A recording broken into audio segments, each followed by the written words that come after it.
A paz do Senhor Jesus. Vamos começar mais um cafezinho com Jesus, amém? Hoje é a segunda parte do Quer Tocar no Vaso? A gente está aprendendo um pouco sobre vasos, né? Quem são vasos? São pessoas. Todos são os vasos, todos. Mas existe vasos para honra e vasos para desonra, amém? Então, irmão, eu estou sendo um vaso para desonra. Se você está sendo um vaso para desonra, a Bíblia diz que você pode se purificar e se tornar um vaso para a honra. Então não tem escapatória, amém? Só se você tem o prazer de ser um vaso de desonra. Bom, pegue a sua Bíblia e abre ela comigo no Velho Testamento, Salmos 31, verso 12. Esse é o título, o mesmo título de ontem, né? Nós estamos falando de um assunto só. Salmos 31, 12. Onde está escrito assim: Estou esquecido no coração deles, como um morto, sou como um vaso quebrado. Quem disse isso foi Davi. E Davi deixou claro aqui que ele estava esquecido deles. E estava como morto e como um vaso quebrado. Portanto, ele como um vaso quebrado, nós entendemos aqui que ele se considera um vaso, mas quebrado. E também aprendemos no áudio 1 que todo vaso quebrado pode ser consertado na mão do oleiro. Está entendendo? Bom, abre a sua Bíblia em Atos 9,15, Novo Testamento. Vamos ver algumas coisinhas sobre vaso, para já começar a esquentar aqui o nosso assunto, né? Atos capítulo 9, verso 15. Estou procurando aqui, achei. Novo Testamento, Atos capítulo 9, verso 15. Irmão Alex, só uma dúvida. Quem escreveu Atos dos Apóstolos? Foi o evangelista Lucas. Isso, sabe o Evangelho de Lucas? Então, aquele mesmo Lucas escreveu duas cartas. Ele escreveu um evangelho e uma carta. Ele escreveu o Evangelho de Lucas, que leva o nome dele, e escreveu também aqui esta carta, que deixa claro, essa carta não, né? Esses dizeres sobre Atos dos Apóstolos, né? Ele contando sobre os Atos dos Apóstolos. Vamos lá? Capítulo 9, verso 15 diz assim: Disse-lhe, porém, o Senhor, vai, porque este é para mim um vaso escolhido para levar o meu nome diante dos gentios e dos reis e dos filhos de Israel. Aqui está falando de Saulo, que ainda não era Paulo. E aí o que aconteceu? Eu vou explicar um pouquinho só, tá bom? Olha só, Ananias, né? Ele recebeu a incumbência de ir ajudar a levar ali uma bênção de cura para uma pessoa, de receber na casa dele uma pessoa. Essa pessoa que ele tinha que receber na casa dele era o mais temido da época, né? Para os cristãos. Que ele pegava os cristãos e saía arrastando e levava preso, irmãos. Sabe? Então, o seu nome era Saulo. Ainda não tinha tido o seu nome trocado para Paulo. E Saulo, agora, ele tem essa incumbência de estar ali junto com Ananias, né? E Ananias, mais para frente, se você ler o texto todo, você vai ver. Ananias, ele foi incumbido de ajudar a Saulo, que mais tarde seria Paulo.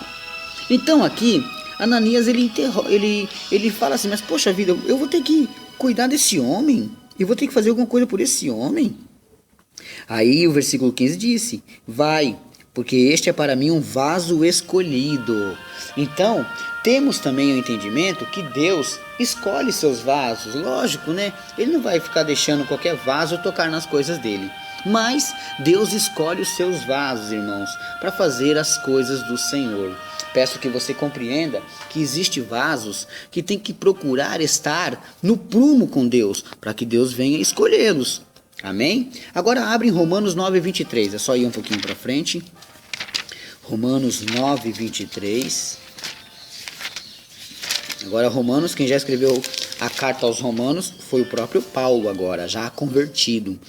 Olha só, Romanos 9, versículo 23 diz assim: para que também desse a conhecer as riquezas da sua glória nos vasos de misericórdia, para que a glória já dantes preparou.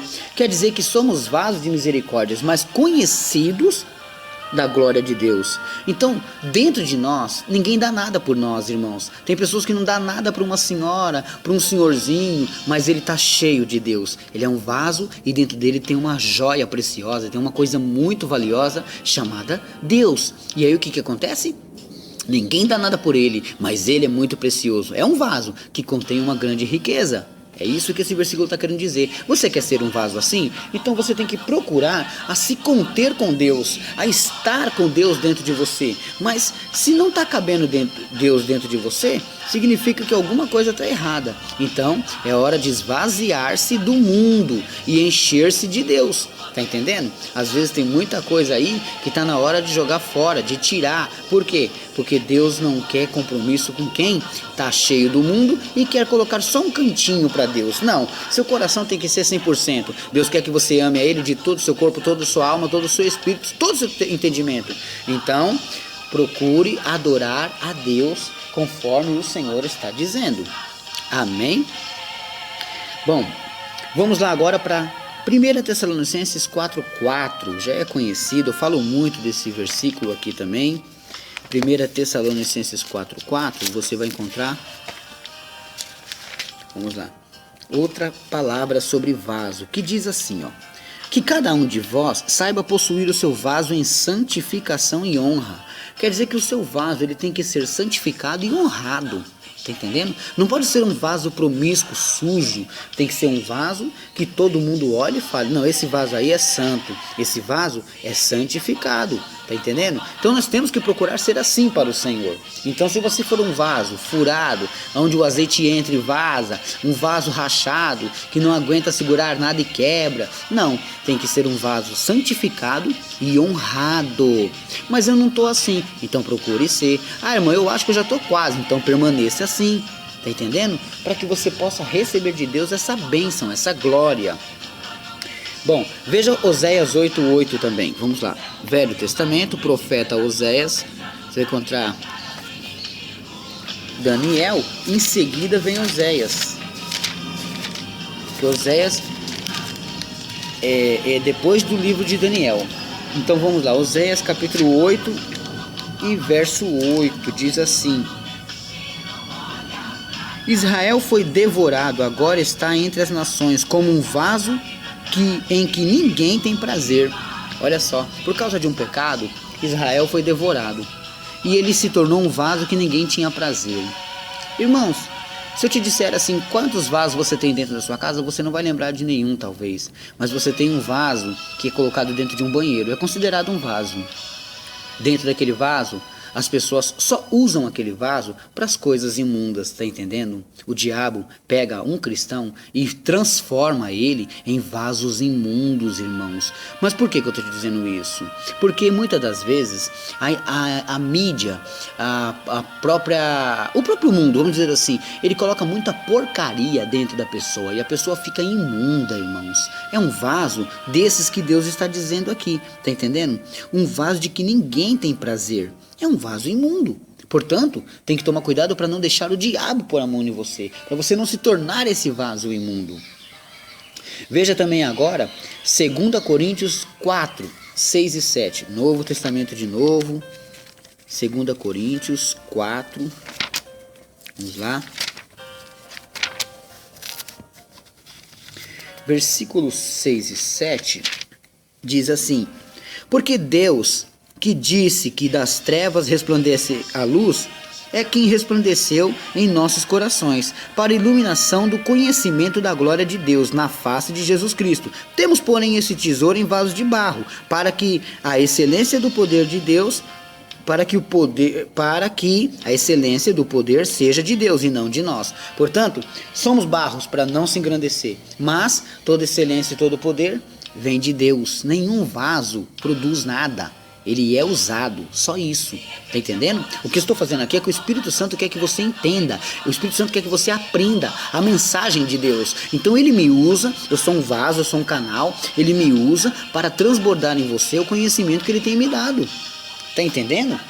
E aí você vai adquirindo também outros conhecimentos. Agora, Deus disse em 1 Crônica 16:22 para não tocar nos vasos dele. Sabia disso? Deus já falou para não tocar nos vasos dele. Mas as pessoas insistem em tocar. Davi não tocou. Quando ele teve a chance, lá em 1 Samuel, capítulo 26, acho que do 8 ao 9, 8 e 9, ele diz assim que ele teve a chance de tocar em Saul, matar Saul, mas não, era um vaso, era um ungido de Deus, era um escolhido de Deus ali, ele não podia tocar. Então, ele, mesmo que Deus tinha rejeitado, ele não quis tocar.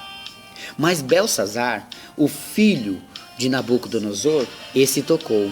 Lá em Daniel 5, 1 a 5, Daniel 5, 25 a 28 também, ele tocou nos vasos do Senhor e teve uma morte no mesmo dia, porque Deus fez uma mão aparecer e escrever na parede. E ali, o que estava escrito é que o reino dele foi pesado e foi passado dele, e ele morreu na mesma noite. O que fazer quando a pessoa está em pecado? Na obra. É tocar no vaso? É tocar se aquilo é de Deus ou não é?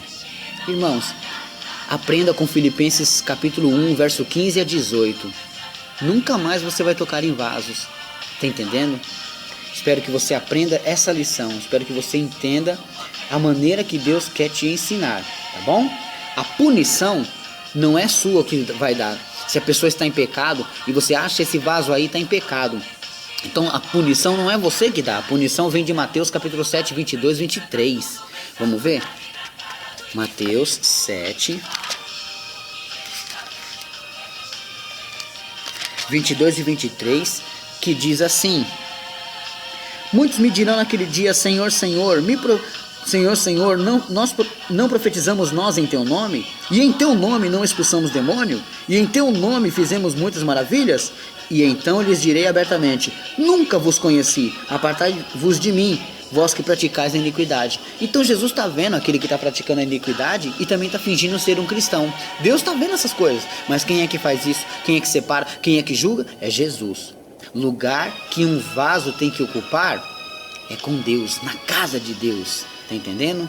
O vaso é você. O maná de Deus é Jesus dentro de você. Então, procure, irmãos. Procure estar dentro, no centro da vontade de Deus. Dentro da vontade de Deus. Para que você possa ser honrado, para que você possa ser abençoado. E não seja mais um vaso de desonra. Mas se purifique na palavra e seja um vaso de honra. E se já é, seja melhor ainda. Amém? Deus abençoe a todos e fiquem todos na paz do Senhor Jesus.